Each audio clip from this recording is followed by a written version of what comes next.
took my pain and I turned it into my doctorate degree. I took my pain and I turned to one of the best spoken word artists in the down eastern region of North Carolina. I took my pain and I turned it into a motivational speaker. I took my pain and I turned it into an author. Ladies and gentlemen, what I'm trying to tell you, if you don't learn how to get something from your pain is going to take something from you. I took my pain and I turned it into a career change. I took my pain and I turned it into a stage play that's based on my first book. I took my pain and made a whole transformation in my life. My pain has led me to my passion. My passion has led me to my purpose, and my purpose has led me here to y'all today. So ladies and gentlemen, I want you to know that before you leave out of here today, before we part ways, if I can plant one seed, it would be for you to know that pain is coming. We all know that. But I need you to have made up in your mind that when the pain comes, you're going to get some from your pain. A lot of times, if you don't get something from your pain, then your pain is going to take something from you. See, you let your pain take away your future. You let your pain influence your passion. You let your pain cause you to not make that decision. You let your pain deter you from going to the gym, which led to obesity. You let your pain cause you to overeat, which led to obesity. I had a pastor try to molest me, y'all. For real. But what difference does it make? What difference does it make? I'm not the only person on the planet that's been exposed to sexual abuse, rape, and assault, anything of that nature. I'm not the only one on the planet that it's going to happen to. I'm not the only one that's been depressed. I'm not the only one that's been down in the dumps. I'm not the only one that's wanted to give up. I'm not the only one that's wanted to quit. I'm not the only one who had suicidal thoughts. But I didn't give up. I didn't fold. I gutted it out. I learned how to fight. And the problem with most of us is when we experience a little bit of pain, a little bit of discomfort, a little bit of dis-ease, we fold. And my message to you is you don't know that on the other side of your pain is your promotion. On the other side of your pain is your new job. On the other side of your pain is your new car. On the other side of your pain is your new house. On the other side of your pain is everything you're looking for on the inside. And you'll get there if you learn how to get some from your pain. Ladies and gentlemen, I'm not going to lie to you. I'm going to tell you something that's going to sound real unpleasant, but it's the truth. Nobody cares about your sad story. Nobody cares about your sad story. You ain't the only one who had a grandmother who died from dementia. You're not the only one who has a mortgage. You're not the only one who have bills. You're not the only one who had a child before you expected to. You're not the only one who's suffering. You're not the only one who life is hard. You're not the only one who's had your heart broken. Again, let me remind y'all of my story. I had a pastor try to molest me. Get some. Without that, what difference does it make? I got kicked out of school and had to sleep in the locker room for a year. 2 claps. I had a pastor try to molest me. 2 claps. I was falsely accused of rape. 2 claps. I had a girl falsely accuse me of having her baby, going around spreading these rumors around the entire town about the star athlete. 2 claps. I didn't have a dad that was there for me when I grew up. It don't make a difference because the dude ain't coming back. Get some. 2 claps. I had my friends betray me and mistreat me and do things behind my back, the same ones that I trusted, like many people in this room. 2 claps. But what difference does it make? What difference does it make if I don't go through that pain and get the reward that's on the other side? See, a lot of us don't understand that the difference between the rich person and the poor person is what you do with your pain. See, but a lot of us has become like pain hitchhikers. Here we are. We're like pain hitchhikers on the side of the road of life. Maybe Phil will pick me up. Maybe Joe will pick me up. Maybe this person will feel bad for me. This person will feel bad for me and get a ride. I'm talking to somebody that's in this room. I'm talking to somebody that's viewing this show. I'm talking to the person that's procrastinating. I'm talking to the person that's lazy. I'm talking to the person that's wrote their goals down on a paper and it's been sitting there for years. I'm talking to the person that ain't even figured it out yet. I'm talking to the person who keeps pushing their dreams and goals back for whatever odd reason. You're talking to a person who stayed in the wilderness for 3 days without food and water so they can become a Native American chief. My message to you is you have to learn how to get some from your pain. When I was a kid, I only had one dream, and that was to become a professional basketball player. When I was just a week away from flying out to my first season, I got into a car accident. And I'm gonna show y'all the shorts from this car accident. These are my team shorts. Yeah, because social media is real manipulative nowadays. These are my team shorts. The doctor said, "Sir, you can't play professional basketball." Why? Because you're taking blood thinners now for the rest of your life, and blood thinners and physical sports do not mix. God said, get some. I signed my next basketball contract in 2 months. So moral of the story, let's get straight to it. If you want to learn how to get some from your pain, there's 2 things that I need you to do. First is I need you to learn how to get serious. Matter of fact, say that with me. Get serious. Say it again. Get serious. Say it like you're serious. Good job. I need you to get serious. 2 claps. I need you to get serious. Now, what does that mean? I remember when I was in basketball practice, my teammates, we'd be shooting our free throws, right? And when the coach was paying attention, all of the guys would be looking serious. But as soon as the coach turned his back, everybody would start horse playing. So what did I learn from that? A lot of people are afraid to be serious. They're just afraid. They're afraid of what it looks like. But that's not good, because where there's seriousness, there's passion.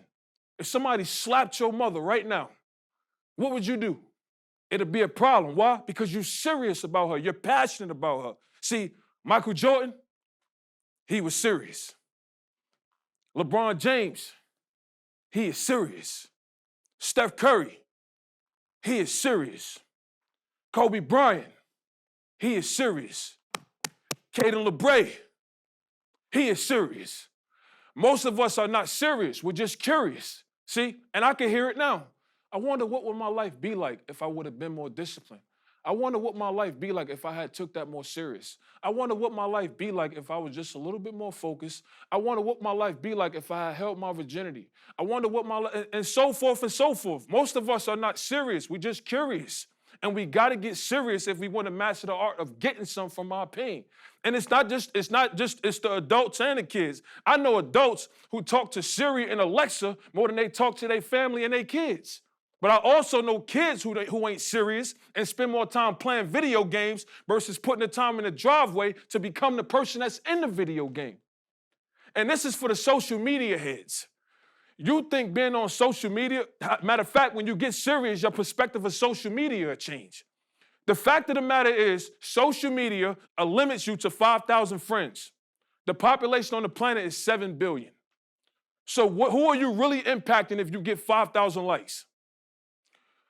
So when you want to learn how to get something from your pain, you have to get serious. Step number 2, you have to learn that negativity creates focus. Say that with me. Negativity creates focus. Say it again. Negativity creates focus. 2 claps. 2 claps. Negativity creates focus. What does that mean? This is exactly what it means. So remember the NFL player, Michael Vick. He was an NFL quarterback who got arrested for dogfighting. And when he went into prison, I don't remember the sentence, but when he got out, he started raising awareness, campaigning about dogfighting. He was raising awareness out of donating millions of dollars to raise awareness about the cause. Meaning for him, his negative experience, he came out with a new focus.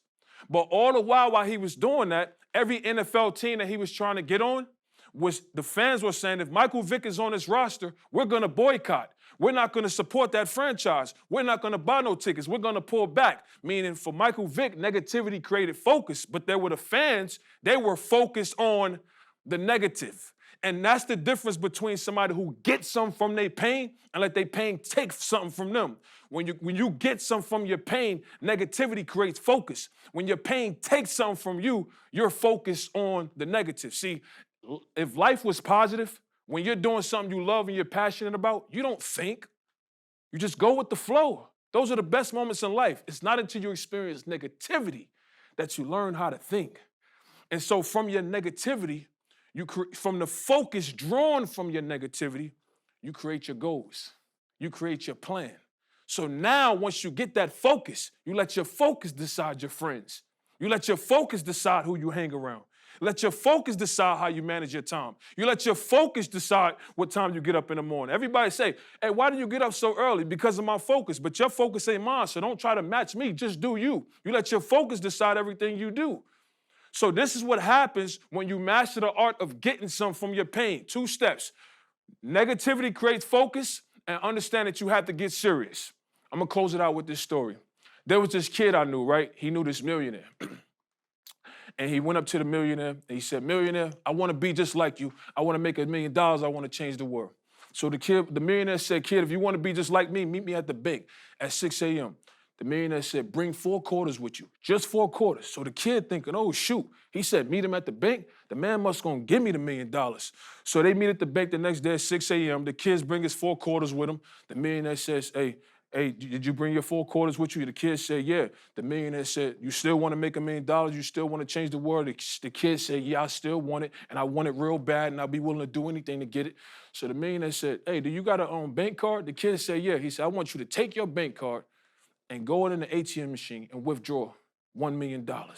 The kid looking at the millionaire like, I don't have the money, clearly. I'm asking you to show me how to get the money. You must be crazy. So the millionaire said, hey, come back. I'm just joking with you. He said, did you bring your 4 quarters with you? The kid says, yeah. So he whip out this 4 quarters, and he put the 4 quarters on the trunk of a car.